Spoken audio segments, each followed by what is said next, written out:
Why do we have to find out what his plans are before we kill him? In case Kojima himself forgot, the game more or less spelled out what they think Skullface's plan is after Mission 29.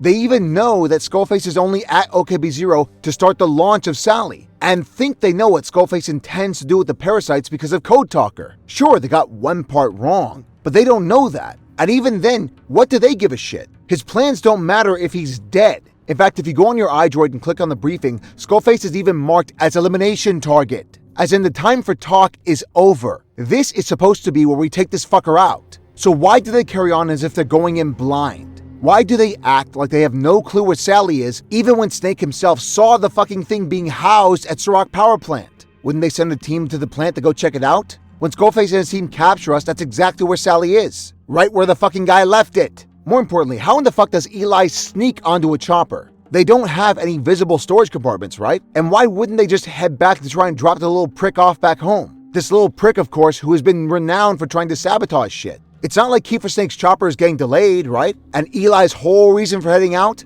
A botched escape plan. That's it.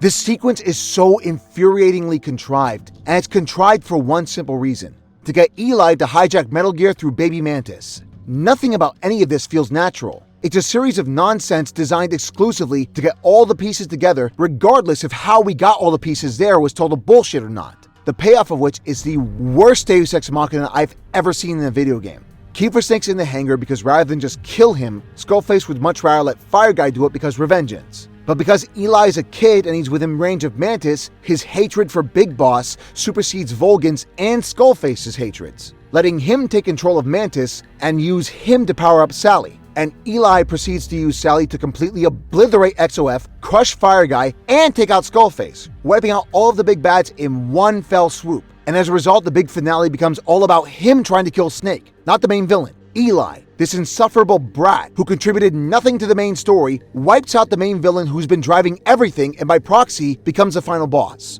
Why? Because he's Liquid Snake, that's why. Doesn't matter if Liquid doesn't even fit into the main story of Phantom Pain. Doesn't matter that Liquid is a one-dimensional villain whose past was never worth exploring in the first place. He's Kojima's favorite. And therefore, the ending should be all about him, not the villain who was actually set up since Ground Zeroes. Not the genuinely interesting bad guy who we just found out moments prior was Big Boss's shadow and Snake Eater, backing him up behind the scenes. No, Eli's where it's at, right? This ending undercuts the entire journey. We finally saw how all the pieces connect together, and finally built up the strength to confront Skullface and XOF head-on, only for utterly random events to cause the resolution. So what the fuck was even the point? Why bother putting all of these pieces together if it's all just gonna blow up right at the home stretch because of a completely random character? Everyone can bitch and moan about how MGS5 doesn't have Mission 51, how Konami should have given Kojimbo-san another 17 years to finish his magnum opus. Well, guess what? Mission 51 and an entire third other chapter wouldn't fix this ending. It wouldn't change the fact that Kojima undercut his main villain and deflates the entire story leading up to that point. So who cares about Mission 51 when Mission 31 screws the pooch? And I already hear people saying it. Duh, that's the point. You're not supposed to be satisfied by the way everything plays out because vengeance is never satisfying. In fact, Kojima says as much in the piggyback. Revenge is supposed to be an empty gesture, and you can't convey those themes if the main villain has a boss fight you can jump into and confront him directly. Look, there's a difference between being symbolically unsatisfying and just being straight up unsatisfying. MGS5's ending and story as a result is the latter. Kojima's so concerned about making some artistic point, he doesn't give a shit if that point comes at the expense of the story as a whole. Ask yourself honestly, for a game as long as MGS5 is, what would you rather see be the payoff here? Having all of these plot points come together, seeing your main hero who has built himself up to be strong enough to face the main villain organically overcome the obstacles, thus showing their strength and taking the big bad down a peg, or for all that buildup getting tossed out the window for a non-sequitur Deus Ex Machina to solve everything instead, and have the final fight be against a character who just got introduced and contributed nothing, but it's okay because he'll be important in another story 20 years from now. Are you seriously gonna sit there and tell me with a straight face that's good writing? Having random chance be the de facto resolution to a long-ass journey. I'm not adverse to subverting expectations, but sometimes things are conventional and expected because that's what makes for a better experience. And if you're gonna subvert that, then what you replace the expected outcome with needs to be of equal or greater value than what we otherwise would have gotten. And what we ended up getting instead of a final confrontation with Skullface wasn't a better alternative. It was dog shit. Not the boss fight itself, but the scenario around it. Like, it's not only bad, it's shockingly bad. And it doesn't end there. Kojima wants our revenge against Skullface to feel empty, but he also forgot to make it feel personal. It was personal for me, the player, because the Kikongo strain epidemic was one of the few times I felt directly attacked and wanted payback. But the same isn't true for Kiefer Snake or McFiddler. Kaz prattles on and on about revenge, but that's all talk. We never once see him and Snake really stew in their situation. We never see them actively suffering, beyond a few key moments that come and go faster than a sparrow fart in the wind. Doesn't help that for all the great moments Skullface has with other characters on tape, there isn't a single interesting scene between him and Snake. You know, the man hell-bent on getting revenge against this guy. In fact, this is the only line of dialogue Snake has with Skullface in the entirety of MGS5. There were 3. Where's the other?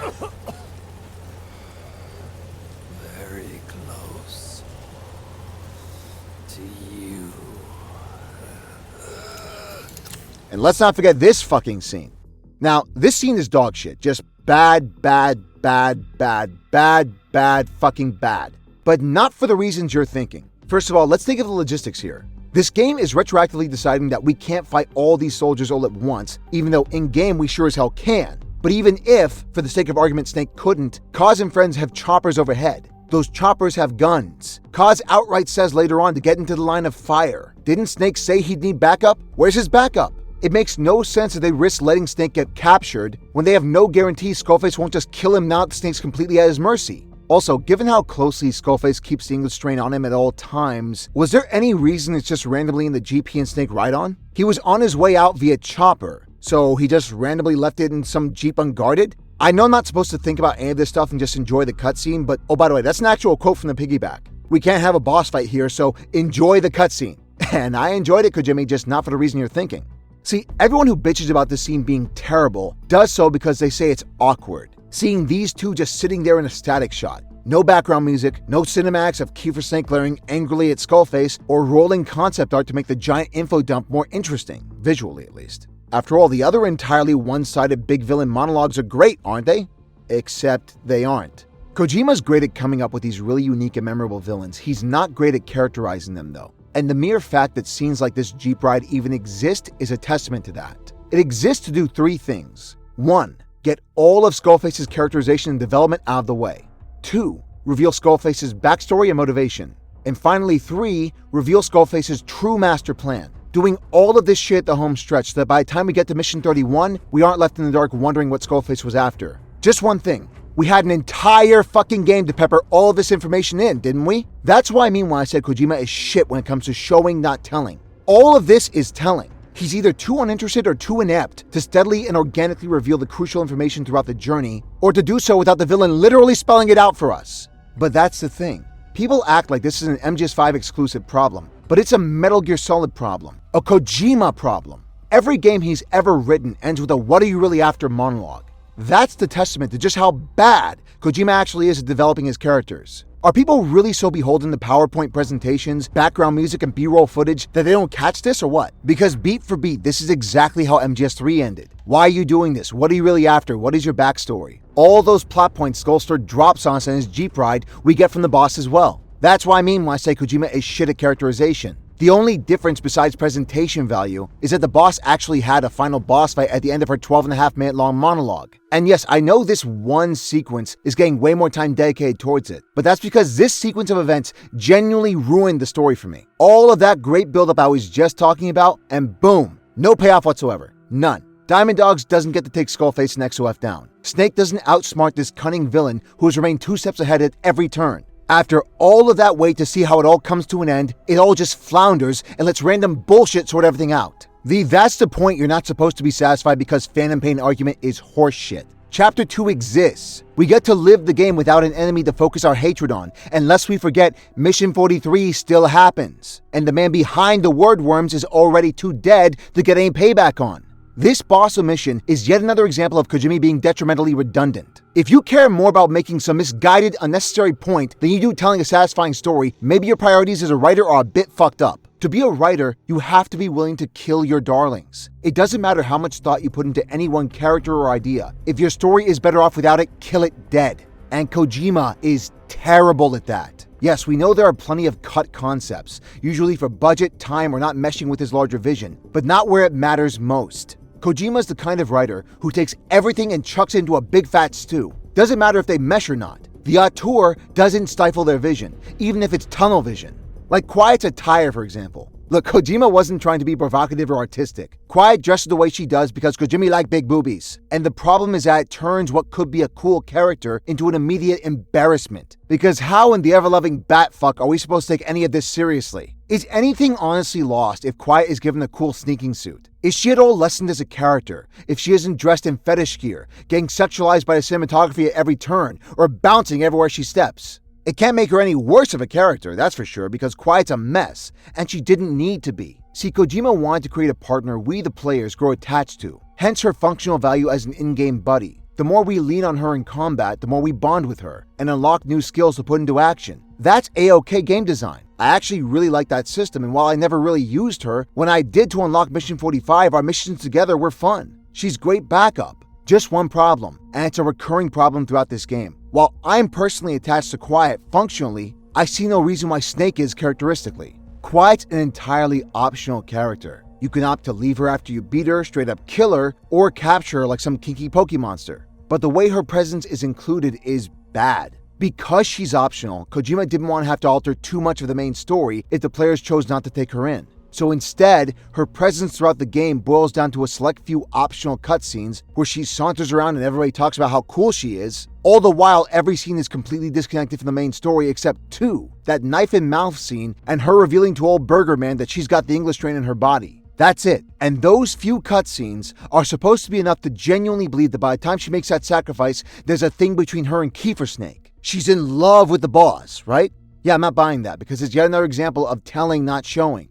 Maybe if she were actually in more cutscenes. Maybe if we saw the relationship start off with friction but steadily evolve and have more scenes of them really relying on each other, really caring for one another, then this might have been believable, but that ain't what happened. And that's kind of a larger problem. Quiet shouldn't have been optional. She should have been fully integrated into the main story. It's clear Kojima wants her to be. The piggyback even reinforces this point again and again. Do not kill Quiet. Well, if you don't want us to kill her, why give us the option? It's not even like the game acknowledges our choices. We miss a few optional cutscenes, but Skullface will still say the last strain is very, very close to you, even if you never even recruited Quiet. This is what I mean when I say Kojima trying to do too much at once does more harm than good. He wanted Quiet's fate to be open to us, but the game never acknowledges our choice, so why bother giving it to us in the first place? Just make her a primary character and give her the screen time she deserves so that by the time Mission 45 rolls along, this admittedly effective ending feels genuinely earned. As is, she goes from two-time failed assassin to just randomly deciding to help Snake out. Then everyone except Kaz acts like Quiet ain't so bad and that Kaz is the one being unreasonable when in fact, he's the only one making sense. Why the hell would Snake or Ocelot trust a Proto-Skull who twice now failed to kill Kiefer Snake? And why does Ocelot always side with Quiet? That's what I'm talking about when I say the logistics of MGS5 are just all fucked up. Speaking of Mission 45, this entire setup is completely contrived. So Quiet decides she's just gonna up and run after we max out our bond with her. Then she surrenders herself to the pissed off Soviets she's been capping off one by one, and somehow they overpower her enough to get this near rape scene going, just for her to brutally wipe them out in time for us to see and then wage war with an entire armada of the 40th Army? Nothing leads into this or makes sense. This moment just happens, and Quiet, who we've seen shrug off a whole bunch of shit, suddenly can't shrug off certain attacks until she can. Like Skullface's demise, this all just feels like really contrived, nonsensical gibberish. Meant to get us in the moment when Quiet has to speak for the first time to save Snake, sacrificing herself for his sake, regardless of how all those points got into motion. But there isn't enough screen time between them where it feels believable that she would sacrifice herself. Especially since Code Talker claims she was still mulling over if she really wanted revenge against Snake or not, which is never indicated throughout the entire campaign. That's Kojima's biggest problem. He has moments in his head, and he wants to see those moments through to the end, but lacks the ability to get us to those moments in any organic fashion. He'll contrive the lamest, most nonsensical scenarios, logic be damned, if it means he gets all of those moments, unearned though they may be. And it really is a shame because again, the ideas are sound. But Kojima's inability to consolidate means he tries to do too much at once, diluting the meat of what he was going for in the first place. And Quiet in turn feels like one of those many, many wasted opportunities in this game, squandered as a result of Kojima Bob's inability to focus. The same applies for much of his subplots. Everyone acts like Kaz is some paranoid nuther, where he's suspecting everybody and his paranoia is getting out of control, and nothing is done with that. Outside of a select few scenes, we don't see Kaz really all that paranoid. I mean, he's on the level 9 times out of 10. never overly suspicious or causing rifts among the ranks. There's a lot of talk about paranoia, but no payoff. Like so many things in MGS, it's all tell, no show. Like the epidemic, and boy how fucking topical is that. Part of why adversity felt lacking in Phantom Pain is because all too often the game is acknowledging us, the players, and completely bypassing Snake himself. We feel the effects of the Kikongo strain because it negatively impacts our experience. The more soldiers die, the less functions we have, but at no point does Snake even talk about the epidemic. There isn't a single cutscene to show the effects of the Kikongo strain on the men and main characters until after it's resolved. How am I supposed to feel for the main characters when we never see them impacted by the turmoil? It just happens. No time to sit and stew, just go back in the field and deal with it. These are the scenes you need to be visualizing, because this is supposed to be the low point of the story for these guys. And no, I don't mean turning every single fucking codec call into a cutscene. Contrary to what every single ill-informed YouTuber or pundit claimed, no, exposition dumps are not where the story happens. Granted, I can see why it would be very easy to confuse the two when that's literally every other cutscene in this series. But again, exposition is not story. Moments like these were scenes we needed to see. We needed to see how characters react, how it affects them, especially guys like Kiefer Snake, who has an odd, fatherly love for his soldiers. But without those moments, there's no real gut punch to any of these low points. Again, this isn't just a Phantom Pain problem. Every MGS game has this issue, but it feels somehow worse in this game because if nothing else, the key moments in other games do get that visualization.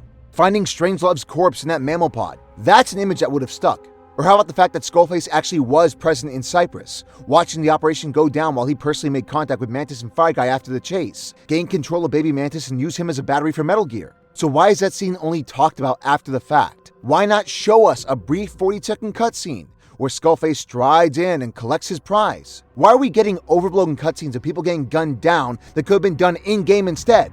Even non-plot heavy moments, like when Snake takes Sally and reveals why he did it. Boss, why keep it? It's a mark. Us Diamond Dogs, we don't have a country to call home. That means we have no past, nothing to prove that we lived. Every one of us threw it all away when we came here. Sahelanthropus is a symbol to show that the likes of us brought at least one crisis to its end. A mark in history. That's a great moment, because it shows that Kiefer Snake still views his actions as some degree of altruism, a proof that he and his men did something good with their lives, that he isn't fully jaded just yet. So why are moments like these, which inform on the character, sidelined? And that's the much bigger issue with the characterization in Phantom Pain. So much of Kiefer Snake's characterization is implicit, not at the forefront. And you need a nice balance of both, which the game does not have. Like the Paz side story, this was a really well-executed bit of introspective on Kiefer Snake. We think Paz survived, and the goal is to chase down the series of crazed Mother Base soldiers to find photos to share with Paz while her memory starts to piece together. Her chipper attitude steadily vanishes, her diaries become less innocent, and eventually, it culminates in her learning the truth, or rather, Snake himself learning the truth. That Paz really did die that day, and that this entire sequence is all in Snake's head. What Paz is saying is really what Snake thinks and feels. It essentially proves that Snake realizes revenge is meaningless, because Paz is still dead, and so are all the men from Ground Zeroes. He doesn't look back with rage like Kaz. He chooses to look back on the MSF days with fondness, and that's a really refreshing insight. But then it's just over, and Snake never once shows that he actually does look back with fondness, that he realizes revenge is meaningless. This subplot proves that, sure, but what's the payoff with the character himself? He looks back on those days with happy memories. That's never reflected in the game. He realizes revenge is meaningless. He goes along with it anyway, showing complete and utter indifference from start to finish. Think about all Snake has endured. He was in a coma for 9 years and awoke to a brand new world, missing out on an entire fifth of his life. His arm was blown off, he's got shrapnel in his brain. There are pieces of other men lodged into his body. And this isn't even factoring into the journey of MGS5 itself, or the truth, which we'll get into. Snake is carrying more weight on his shoulders in this game than every other protagonist combined. Yet we never once get any sort of reflection. Not once is there a single scene in the entire game where the truth of his hell hits him, or he ever reflects on just how much he's actually lost. It's all about getting to the next mission, never taking a moment to stop and catch his breath. And those are the moments in any story that matter most. You can have an intricate story with a message about culture, the futility of revenge, and surround that story with inherently interesting characters. But what good is any of that if you don't do anything with these characters? This is a larger issue with the series, but the sheer volume of horrible shit everyone endures, only to just gloss over it because they got a job to do, makes it far more problematic in this game. Because why even have such enormous losses and heartache if there's no moments when that ache ever feels like it's grown too daunting? Which leads into the truth, and this is where things took a turn for a lot of people. After all is said and done, after Huey is exiled for just being the worst, Ocelot mutters these words. One day he'll see through the lies he's built up. Realize what kind of man he really is. What goes around comes around. You can't run from yourself forever. Then we find out that there's one more mission left. Mission 46, the man who sold the world. It's that shitty fucking hospital mission all over again, minus one of the only good parts, and with new cutscenes at the start and the end, revealing that the Snake we've been playing as all game long isn't Big Boss after all, but the medic from Ground Zeroes. A man said to be Snake's most skilled soldier. Basically, he's not just a medic, he's a stand-in for the player. It's Kojima's painfully on-the-nose way of saying, you've been with us since the very beginning, now this legend is whatever you make it out to be. You are Big Boss now. And this was the make-or-break moment for many fans. Many hated this twist, calling it slapdash, random, and a big fat lie to the men become demons promise that the trailer alludes to, yada yada yada. On the flip side, many loved this twist, saying it was a great way to draw the series to a close in a way only Kojima could. I'm in neither camp. What I ultimately decided on was that I like the idea and the implications, just not the execution. Like far as plot twists go, this is the one and only twist in the entire series I genuinely like. It doesn't undermine itself the way S3 did, nor did it render the entire journey moot the way Big Boss's return in MGS4 did. Phantom Pain's plot twist does what a good plot twist is supposed to do. It lends the entire journey up to that point a whole new context, and lends it even more weight. Suddenly, it isn't Big Boss facing his largest threat yet. It's a man who is manipulated into fighting someone else's fight for them. It also succeeds in doing what I hoped Phantom Pain would do by the end. It made me hate Big Boss. I didn't want to come out of this game pitying a filthy warmonger. I wanted to despise him. I hate Big Boss because his vanity is so grand, he not only let an entire hospital full of people get turned into Swiss cheese just to act as a human shield between XOF and his body double, despite having 2 weeks' knowledge of an attack, but he also thinks that robbing the medic of the identity he had beforehand to become Big Boss is an honor. Big Boss is so in love with his legend that he thinks sharing it with someone else is kindness, as opposed to what it really is, stripping a man of his agency and very being. Big Boss has finally become so deluded that he buys into his own hype, and suddenly his moral compass is non-existent. This isn't as overt as Guy kills innocent people Captain Walker style, but it works perfectly for the journey we've set up to this point. Big Boss would be corrupt and backwards enough to let this all happen. Sure, some get hung up because Big Boss's role in this game is passive. After all, this was Zero's plan, and Ocelot was the one who carried it out. But the quote Kiefer Snake himself? Whether or not you formulated the plan is irrelevant. You authorized it. You're delusional. The real plot twist of MGS5 isn't that it's Big Boss becoming a bastard. It was that Big Boss was already a bastard and we just didn't notice. Like his men, we were enamored by his charm and goofiness. So much so that we didn't think it was weird that he had a child soldier on his team, or when he decided to create his own Metal Gear. And how many people even commented on the fact that he and his men were making up a cover story to hide Zeke? See, Huey might be human shit, but he's dead right. Everything went to hell because of Big Boss's vanity. Why did Big Boss want a nuke? To make his group more than an army, a nation of soldiers. But why did Outer Heaven need to be a nation?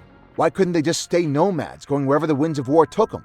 They'd still get to fight because they were needed in conflicts, doing favors for guerrillas, smaller governments, self-perpetuating their business, and so on.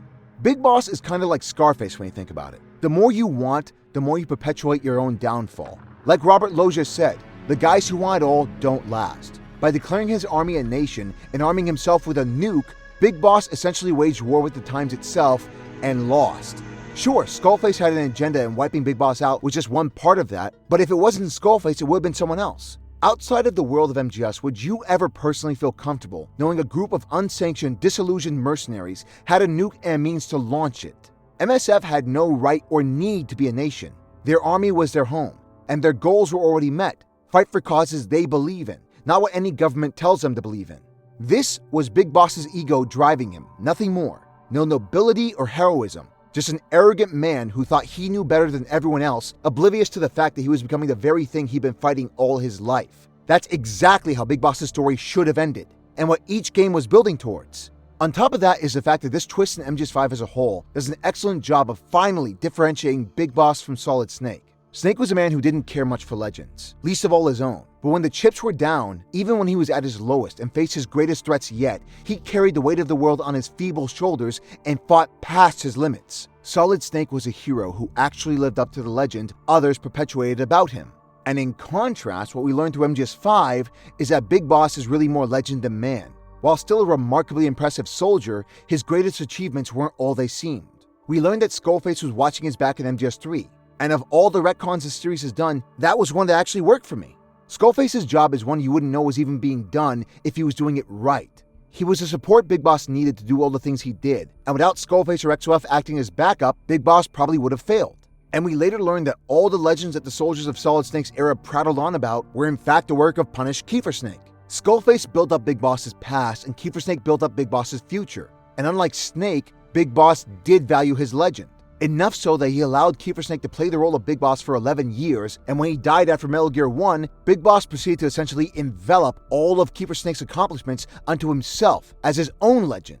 Big Boss willfully used Kiefer Snake to spread his meme, and as Ocelot himself said, one day there would only ever be one Big Boss to take all the glory. Kiefer Snake's story is honestly one of the most horrifying and saddest ones in the entire series. This was a dude who was betrayed and manipulated by the one man he truly believed in, who saved the world and essentially ceased to exist. By becoming Big Boss, Kiefer Snake was stripped of his own identity, his own sliver of history. Everything he achieved when he became Venom Snake, the world would think Big Boss achieved. Imagine if all the good things you did in this world was accredited to some dipshit instead. Imagine if every time you looked in the mirror, you saw someone else's face staring back at you. That's what I love about the idea behind this twist. It's so fucked up and creates a brand new character whose journey is simultaneously set in stone, yet new at the same time. It allows me to both hate Big Boss and feel immense sympathy for a man who, by the end of his journey, lost himself, hence fading into the mist of obscurity. It's also great since Kiefer Snake doesn't act like the Big Boss we've known all this time. He doesn't have a lot of superfluous dialogue. He isn't socially awkward. He never geeks out or makes an ass of himself. He's a bona fide stoic, and that makes sense because this is a man who's stuck in a haze state, which is why it's such a shame that the actual execution of this twist is messy. See, the idea that the player is Big Boss is a great one. It allows for a lot of in-game storytelling, hence why missions are all open-ended. These missions are how we spread Big Boss's legend. It's the fantastical, water-cooler ways in which we pull off these missions that we spread the power of Big Boss's image to the world. But that only works in-game. In story, the game is constantly bypassing Kiefer Snake to address the player directly. But unlike the gameplay, we're an observer to the story, not a participant. We personally have no say in how anything plays out, which contradicts what the game sets up. Not only that, but even if Venom Snake is supposed to be our avatar, he is still his own man. Meaning despite claims that this is our story, Snake still has enough agency to make decisions we wouldn't. How many of us would have ever spared worst man in the world if given the choice? Would any of us willingly comply with Skullface if we had the freedom to take him head on? The game completely ignores Kiefer Snake during key moments to pretend we're the main character when we're not. To put it in perspective, here's the rundown. Disregarding one-and-done mother-based cutscenes and yellow side ops, MGS5's main campaign is 39 missions long. Of its 39 missions, here's how many actually have cutscenes. Of those 18 missions, here's how many features Snake actually opening his mouth at any point during those missions. And of the times Kiefer Snake actually talked, here's how many times he was actually participating in the scenes at hand. Less than half the game's campaign featured cutscenes, and less than a third of those cutscenes featured the main character acting as a participant to the scenes in question. In the rest of the game, the story's still happening, sure, but it happens around the character because you are Big Boss, except you aren't. Kojima's problem is and has always been, and frankly probably will always be, that he doesn't know how to consolidate. He's got all these grand ideas, but never comprehends that not all ideas gel well together. You have to decide which ideas blend organically and which one's the sausage in the fruit salad. If Kiefer Snake is supposed to be a stand-in for us, then either we should have absolute control over his decisions, or the game shouldn't have cutscenes, because cutscenes don't allow for us to transplant our responses or emotions onto a character who emotes and responds in ways that don't correspond with our own. And if Kiefer Snake is supposed to be his own man, then why the fuck bother with this he is us and we are him bullshit? Do one or do the other. Doing both at the same time means you have a game where 75% of the time, Snake is a blank canvas who you don't even need to be playing as half the times for characters to talk at. And the other 25% is Kiefer Snake being his own independent entity, once again making us observers, not participants. And between the two, that quarter of Kiefer Snake actually being his own man is far more interesting than everything else. This is Snake's journey, so make it about him. Give him full agency. Have him actually be addressed. Allow him to respond beyond the usual reactionary bullshit. Doing both creates this disconnect, where the character doesn't even feel like a character most of the time since he's constantly bypassed. Again, I'm left asking what Kojima's intentions were. He created a new character in Kiefer Snake, but doesn't want to do anything with him, so why bother? Make Snake a silent protagonist or don't. Doing both just makes it that much harder to be fully engaged, which veers right into the ending itself. The fact that Snake isn't really Big Boss isn't the issue. The problem is lead-in and payoff. All throughout the game, Snake's personality is just a little bit off, and we get little hints here and there. Even Kiefer Snake's codename is used as a clever little hint that we're not actually Big Boss, since outside of one tape, Snake is never referred to as Venom Snake. That's good to pick up on after the fact. It is not, however, a good lead into the truth. Think about the events leading into Mission 46. Eli has just escaped with Sally. Quiet had to kill herself to save Kiefer Snake because reasons. And finally, Huey is exiled. And the very last words in that scene are, "You can't run from yourself forever." Thing is, Snake isn't running from himself, nor is he running from the truth. He doesn't know what the truth even is. Lest we forget, he was the one brainwashed and manipulated into becoming Big Boss. So what does Huey's exile have to do with the truth? Far as I can tell, it doesn't, and that's the issue. Snake learning the truth is just one of a series of disconnected moments where the epilogue unravels everything. Not a bad moment, but not connected to anything else leading into it. And the other big problem is the way the twist ends. The mirror scene is meant to be open for interpretation. It's a really good bit of visual storytelling, and is one of the best uses of facial capture acting I've seen in a video game, period. Those subtle quirks in Kiefer's face in these moments makes it really hard to see what's really going on inside his head. Is he really happy to be the new Big Boss? When he punches the mirror, that short-lived smirk is gone. So is that because he's rejecting the man he sees in the mirror, or is he rejecting the man he once was, now embracing the demon? This is what writers refer to as a blank canvas ending. These are endings where the audience gets to become the writer in a sense. You take everything that led up to this moment, then use it to decide for yourself. What do you think it all means? There are really good examples of these sorts of endings, like Sopranos, Prisoners, Inception. But the reason the blank canvas ending worked in Prisoners was because by the ending, whether or not Jake Gyllenhaal hears Hugh Jackman's whistle by the end is irrelevant. Jackman either goes to jail for his actions and the realization that he spent all film long torturing an ultimately innocent man, or he runs out of air and dies. Either way, he's fucked, but he served his purpose, and more importantly, Jake Gyllenhaal still finds and saves his daughter. Unlike in Prisoners, where either ending works, MGS5's ending only really works if Kiefer Snake rejects Big Boss. No matter how you shape it, there is no fucking way you can spin it so that Kiefer Snake being robbed of his identity and being forced to be someone else for 11 years, only to die and for everything he accomplished to be attributed to another person as a good thing. So then, why is this ending open for interpretation? Why not have some fucking balls and say definitively that no, what happened to this man was a tragedy, and that anyone involved in making it happen should go fuck themselves right off a cliff? We didn't need an entire third chapter or some bullshit like that to make this ending definitive. We just need one more mission. Something to show the true weight of the truth burdening Snake's shoulders. The realization that all of his men are following an imposter. The fact that he endured hell and beyond, and it wasn't even his hell he was enduring. The fact that his life has been reduced to a mere extension of someone else's. This was the time Kojima needed to buckle down and say, here's how it is. Not be all fucking artsy-fartsy about it. But he didn't. And as a result, the ending to this game is just thoroughly unsatisfying. Which leads into perhaps the most damning thing about MGS5's ending. Over the past 5 years, I've seen this game constantly referred to as unfinished. Yeah, some shit was cut, including an entire mission where Eli is taken down once and for all, except not really. And I've been saying this from the word go. MGS5 is as complete as any other MGS game.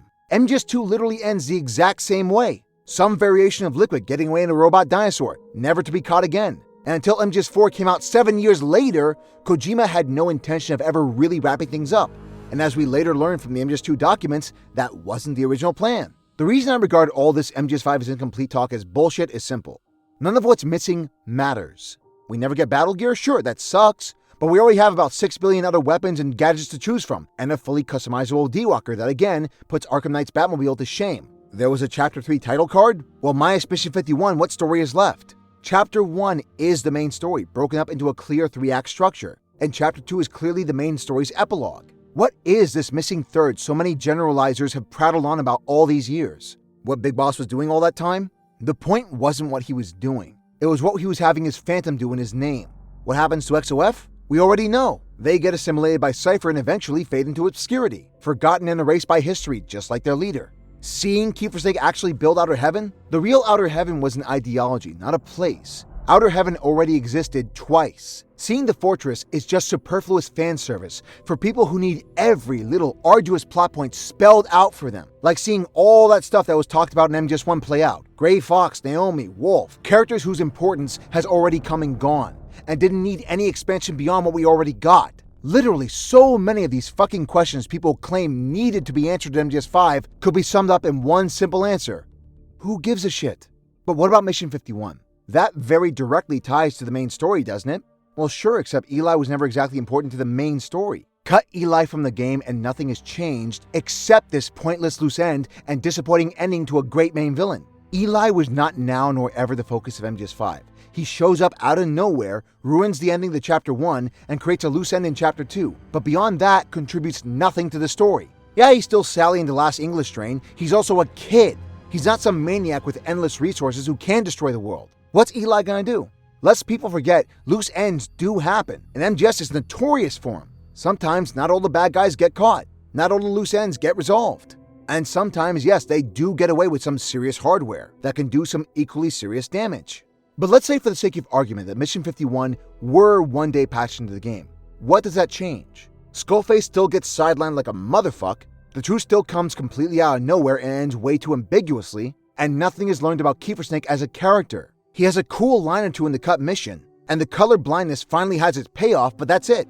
Nothing is learned about Liquid that we didn't already know by MGS1, and even then, Liquid's moment in the sun had already come and gone in MGS1. So who gives a shit about Eli when he's destined to grow up into Captain Talks-A-Lot? Mission 51 does not matter. Some non-existent third chapter that probably began and ended as a fucking title card does not matter.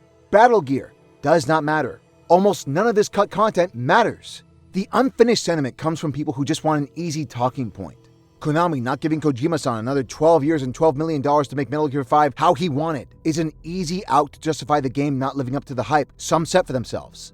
Maybe, just maybe, the MGS5 you got was the MGS5 Kojima always intended to release. Data miners already confirmed way back that 46 was programmed to trigger after Mission 51. The mirror scene is the ending Kojima always intended to give us, because it's the only way Kojima could end his tenure with MGS. Mission 46 allows Kojima to provide some degree of closure to MGS5. To a lesser extent, it loosely ties to the events of Metal Gear 1, thus finally providing some passive connection, where we finally see the Big Boss and Solid Snake era games intersect one another. And more importantly, it allows Kojima to break the fourth wall one last time and bid farewell to the fans, essentially saying, thanks for riding along, the rest is up to you now. You're kidding yourselves if you honestly think this game was ever going to have that conventional ending with Snake infiltrating Outer Heaven. When has Kojima ever given us a conventional ending we all wanted?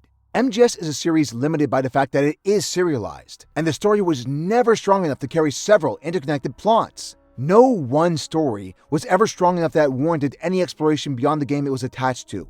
So to compensate, Kojima's essentially been saying, fuck the canon, I'll do what I want, and I'm gonna get real weird about it, son. And he did. This is the most Kojima-esque ending any MGS game has ever had. If he gave a shit about telling a conventional story, he'd have quit when he was ahead 29 years ago and just done something else. But see, despite all of that, despite me literally just explaining how MGS5 is a finished product, it doesn't feel like one, does it? And the fact of the matter is that even with Mission 51, it was never going to feel finished because Mission 46 was not where the story should have ended. This was a game that desperately needed a truly definitive ending. And by not having one, MGS5 lacked that sense of closure we got with MGS2, despite MGS2 ending with way more loose ends than 5. That it doesn't feel like it had closure, intentional or not, is a problem. And that problem wouldn't be resolved by throwing more time or money at it. It was a problem with the blueprint itself. Kojima's vision for this game's story was flawed from the word go. This is what happens when you don't acknowledge your limitations as a writer. You throw every idea you have into the bowl, and the end result, unique as it may be, is still a giant mess. And by not sticking either landing, it really deflates the road up for me, pleasant as the ride was most of the time. And it's a shame because, as I said with Ground Zeroes, the production value is cream of the crop. The one-shot cutscenes lend each scene a visual distinction, often lacking in video games which often rely on binary cinematography. The character models might not be as detailed, but I'd say they actually hold up way better than most next-gen video games of today. No one's hair glistens like it's made of neon cardboard the way every other video game does. The 60 frames per second movement makes everything flow with enough immediacy to offset any graphical limitations. And the facial capture acting is the best I've seen in gaming, period. since no one suffers that uncanny valley thing. The sound design is also top-notch. The voice acting is the best it's ever been. He's responsible for all of this! Think of all the men! He didn't lose a damn thing! This is the enemy! And he's here on his knees! The boss is the same, isn't he? Every one of you is alone. That's why you suspect your own. I know, because I do the same. Rest in peace this time. I'll see you in hell, boss. I won't scatter your sorrow to the heartless sea.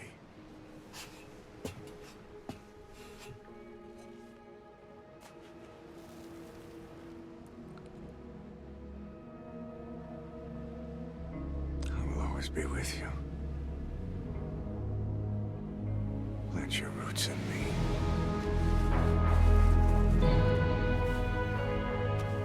And on the subject of audio, holy mother of shit, MGS5's soundtrack is hands down the best I've ever heard in any video game, period. Ludwig Forssell truly has earned his place among the kings of video game composers, because the score he helped create for MGS5 is a work of art. Many themes really work to capture that tired, war-torn feel you'd get from an open battlefield. All the boss themes still have that MGS flair that not only suits each boss you encounter, but also just sounds distinct and kick-ass in and of itself.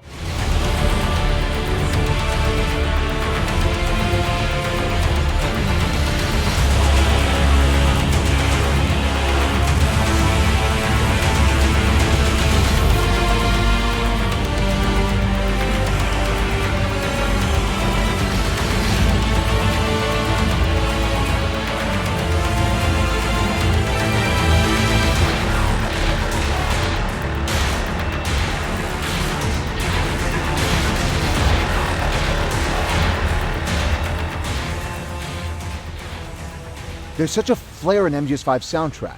Many of these are tracks I can and have listened to time and time again. Like Ground Zeroes, the aim is about setting a mood, and the game also does a great job of using music to inform the player about the current situation, and the result is some really haunting, gripping tunes. Cap that off with some truly intense action themes, immediately memorable character themes, and one of the finest main theme songs I've ever heard, period. And you've got a score that, as far as I'm concerned, is a goddamn masterpiece.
MGS5 had everything going for it. A solid plot, great characters, a fucking awesome main villain. and a unique twist that lent everything beforehand a whole new, tragic context. And yet, somehow, someway, Kojima found a way to just kind of fuck all that up.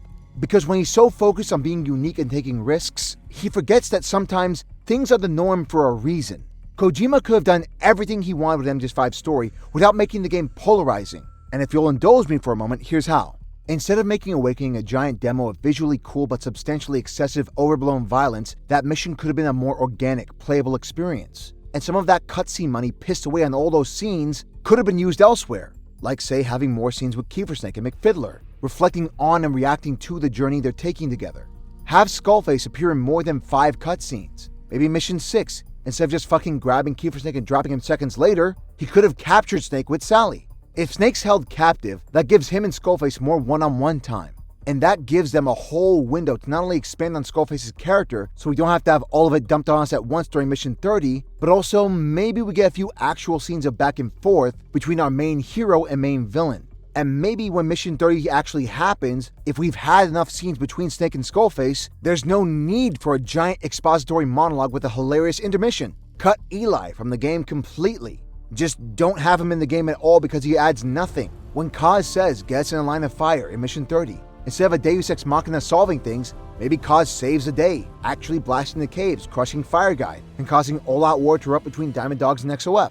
Skullface could try and escape but get intercepted, leaving him stranded at the power plant, and left with no other option but to fight Snake directly in a cat-and-mouse shootout boss fight, because this is a stealth action game, so why the fuck do you want things to end in a fist fight, you weirdo? We can beat Skullface in a boss fight but not finish him off, because maybe his hate boner gets so big that he himself is able to activate Sally, even from outside the hangar, then tears the entire plant up, because he just wants Snake dead at that point. And the process goes back for the parasites only to get crushed by rubble that he himself caused, because hey, hate is self-destructive and blinds us, right? That way, when we're fighting Sally, it's under Skullface's control, not some little cunt who just showed up out of nowhere but wanted everything to be about him at the finale because he's Liquid. Then we destroy Sally, shoot off Skullface's limbs, hell, we can still finish him off. We get the satisfaction of fighting him, but not the satisfaction of truly finishing him. Not the satisfaction of bringing this motherfucker to ruin. And without all that money pissed away on Mission 51, blowing money on cutscene motion capture work that never gets finished, that money can also be used elsewhere. Maybe the Mammapod side-up gets turned into a full-on mission. Maybe Fire Guy's body recovery turns into an actual boss fight. Maybe, without all that money blown on Kingdom of the Flies, we spend some of it on a mission where we return to Camp Omega. Maybe after it got shut down, XOF turned into a base of operations, and this could be the window where we wipe out what's left of Skullface's faction once and for all. That would actually work as a lead into the truth, because while Big Boss was all over Camp Omega, Kiefer Snake himself never actually set foot in that base. So he'd have no memory of that place, which the real Big Boss would clearly remember. Maybe Baby Mantis is there and we engage in a boss fight where we incapacitate him. But because it's Mantis, maybe in the process of defeating him, something triggers inside of Kiefer Snake's brain meat, giving us a true lead-in to Mission 46. And maybe, instead of an entire third chapter after the fact, we have one last elimination target that comes about a few years after the events of MGS5 and Mission 46. Hence that Withered Peace mission I was talking about earlier. A man in red. Someone who's been terrorizing the region and we're contracted to take him out. That's why I said almost none of the cut content truly mattered. Because one character who should have been in the game but wasn't was Chico. Grown up, disfigured, and mentally unstable. Imagine for a moment if instead of shoehorning in Baby Liquid, we got some actual payoff to Ground Zeroes, where Chico, who was easily the biggest victim of those events, survived and was Skullface's little plaything for almost a decade before his death. And maybe Chico is so far gone that Snake can't reach him, can't save him. Maybe Chapter 2's final mission isn't some ambiguous blank canvas ending, but Snake being forced to fight to the death against a broken young man who he once knew very well, where every single attempt Snake makes to try and reason with Chico are met with failure. Maybe Chico's mind has been warped by the sheer horrors he's endured, and to him his true enemy is really Big Boss. After all, if Big Boss never took him in to begin with, he'd have never been led down the path he ultimately went down. And after such a boss fight, maybe Kiefer Snake is left with no choice other than to put Chico out of his misery. I know that's all fanfic bullshit and that my efforts would be better suited writing my own video game. Spoiler, actually I'm making my own video game. But if that were the final image of MGS5, do you think Kiefer Snake would have really been okay with any of this? If you hated the twist, and saw the fake Snake forced to fight someone who was just as much a victim as he was, someone we ourselves actually knew quite well, who was innocent once upon a time, now corrupted by Big Boss's mess, would you still say, nah, that ending's shit because we're not Big Boss? That's my ultimate grievance with MGS5's story. It's bold and it's risky, but the risks it took were pointless and didn't really pay off. I understand the need to stand out, especially in today's day and age, but if your aim is just to be different, then your priorities as a writer are misplaced. You can challenge your audience and give them something they weren't expecting, but if the choices you, the creator, make are not enhancing the narrative or the experience, why are you making them? I don't know what Kojima's reason was. All I know is, whatever it may have been, it compromised the entire thing for me. MGS5 could have been the one true narrative triumph for the Metal Gear Solid series, because God knows not a single game up to this point was, as far as I'm concerned. Instead, it's a game with truly excellent moments, a lot of really great ideas, and really memorable characters, let down by a vision that was flawed at its core, and a series of bad decisions that kneecapped the entire experience. In other words, it's a Hideo Kojima game. As God is my witness, this is the longest video review I will ever do. But that's because I have more to say about this one video game than any video game I've ever played in my entire life.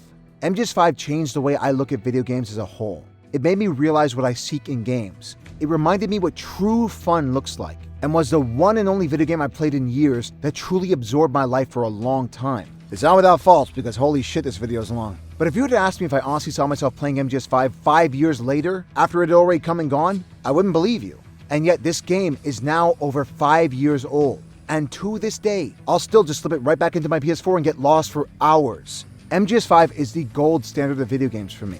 Whenever a new game comes and goes, the questions I'm asking are, is this game as fun as MGS5? For all my problems with this game, it's the one and only game I constantly come back to. The story may have ultimately let me down, despite in my opinion being the best in the series, but it still occupies my thoughts, due to the strength of the characters and my desires to want more done with them. MGS5 is a mess. It has flaws out the ass and well beyond, but it is truly the most enjoyable video game I have currently ever played in my entire 35 years of existence, and I doubt any game will top it anytime soon. Messy as MGS5 may be, it is the definitive masterpiece of gaming as far as I'm concerned, and so my final rating for Metal Gear Solid 5 The Phantom Pain is a definitive 10 out of 10. Maybe MGS5 wasn't the note many MGS fans wanted the series to close on, but while it, like every other MGS game, could have been better, the fact that this game has consistently kept my attention in ways no other video game has managed says it all. I'd even go as far as to say that this game might be tailor-made for a guy like me. Someone who likes the right blend of challenging yet manageable. Someone who likes mission objectives that aren't contextual button prompts, where each mission is short enough to be blasted through in minutes, but has more than enough structure to let you take your time if you want.